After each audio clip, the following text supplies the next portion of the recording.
Halo semuanya, jadi hari ini saya akan menjelaskan pelajaran bab 4 tentang dampak sosial informatika. Kita mulai dari yang A. Makna masyarakat digital. Masyarakat digital terdiri atas dua kata, yaitu kata masyarakat dan juga kata digital. Yang pertama, pengertian masyarakat. Masyarakat adalah suatu kelompok manusia yang hidup bersama-sama di suatu wilayah. Yang kedua adalah pengertian digital. Digital adalah penggambaran suatu bilangan yang terdiri atas angka 0 dan 1. Kita lanjut. B. Dampak teknologi informasi. Yang pertama ada dampak positif perkembangan teknologi. A. Bidang ekonomi dan industri. Salah satu contohnya adalah pertumbuhan ekonomi semakin tinggi. B. Bidang informasi dan komunikasi. Salah satu contohnya adalah mudah berkomunikasi dengan saudara yang jaraknya jauh. Kita lanjut. C. Bidang sosial dan budaya. Salah satu contohnya adalah budaya Indonesia semakin dikenal masyarakat. D. Bidang pendidikan. Salah satu contohnya adalah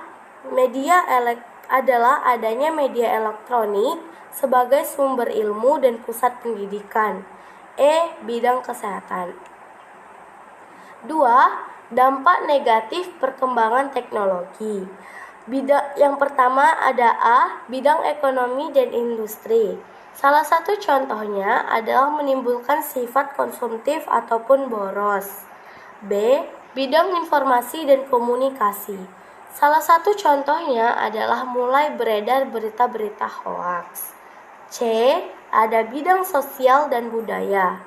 Salah satu contohnya adalah terjadinya pelanggaran hak cipta. D. Bidang pendidikan. Salah satu contohnya adalah karena kecanduan main gadget, jadi tidak mau belajar. E. Bidang kesehatan. Salah satu contohnya adalah kesehatan mata menurun akibat terlalu sering main handphone atau komputer. Kita lanjut. C. Bentuk-bentuk kejahatan yang timbul akibat teknologi internet. Pengertian kejahatan dunia maya atau cybercrime. Cybercrime merupakan istilah yang mengacu pada sekelompok aktivitas kejahatan yang dilakukan melalui komputer atau jaringan komputer. Kejahatan dunia maya tersebut dapat dikelompokkan dalam beberapa bentuk, di antaranya sebagai berikut. 1. Carding. Carding merupakan kejahatan yang menggunakan teknologi komputer untuk melakukan transaksi. Pelaku carding disebut carder. Kita lanjut, yang kedua ada Unauth Horis Access to Computer System and Service. Pengertiannya itu adalah kejahatan yang dilakukan dengan cara menyusup ke dalam suatu sistem jaringan komputer tanpa izin. Yang ketiga ada data forgery. Data forgery adalah bentuk kejahatan dunia maya dengan cara memalsukan dokumen-dokumen yang penting. Kita lanjut. Yang keempat ada illegal contents. Merupakan kejahatan dunia maya dengan cara memasukkan data atau informasi yang tidak benar atau bisa dibilang hoax. Yang kelima ada cyber espionage. Kejahatan dengan memanfaatkan jaringan internet untuk melakukan kegiatan mata-mata terhadap pihak lain. Yang keenam ada cyber sabotage, dilakukan dengan membuat gangguan terhadap suatu data komputer. Yang ketujuh ada cracking. Kejahatan yang dilakukan dengan cara merusak sistem keamanan suatu sistem komputer. Yang kedelapan atau yang terakhir ada phishing, merupakan bentuk kejahatan yang dibuat untuk mengecoh orang lain agar orang lain tersebut memberikan data pribadinya. Kita lanjut. D. Tinjauan hukum cybercrime. Pasal-pasal yang mengatur tentang cybercrime antara lain sebagai berikut.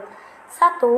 Melanggar kesusilaan ada di pasal 45 ayat 1.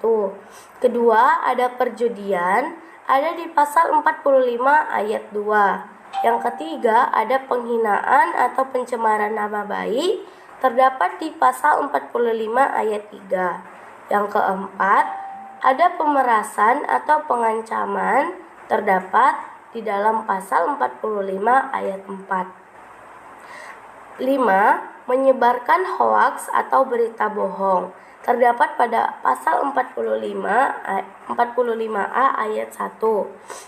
Yang selanjutnya, yang keenam atau yang terakhir, menyebarkan kebencian berdasarkan sara. Itu terdapat pada pasal 45A ayat 2. Terima kasih buat semuanya yang nonton. Dadah.